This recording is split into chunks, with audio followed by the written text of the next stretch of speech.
nobody wants to give up pizza either.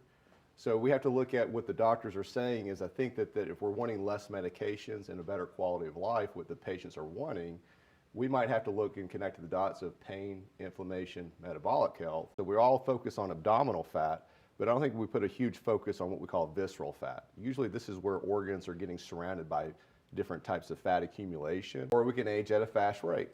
And so where we see maybe this idea that we're aging at a faster rate, that's what we think of this age that I'm 40 years old, this is what I expect. This is 60 years old, this is what I expect.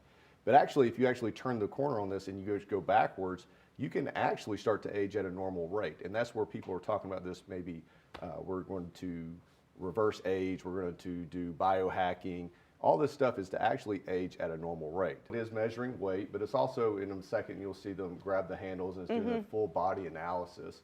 And at the end of the day, what we're trying to measure is skeletal mass, muscle mass. We're going to be measuring full body composition so we can actually get a good idea about that visceral fat and abdominal fat as well.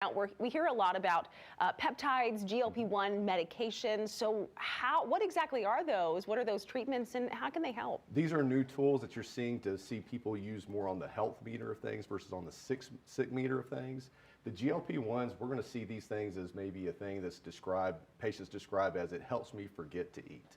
So not necessarily a long-term strategy for most patients, but obviously it could help them in the beginning stages of things. What do you want people to know if they're struggling with weight gain and they can't lose the weight, they're struggling with fatigue, and they have chronic pain? First off, just need to come in and get checked out. And the easiest part about that, and the reason why we need to know this, is that we want to find, again, from if you're on the sick meter, we want to do whatever we can to pull you more towards the health meter. Because at the end of the day, when we do that, the thing that we find is people's quality of life drastically improves. We're talking less medications, less fatigue, they feel less pain.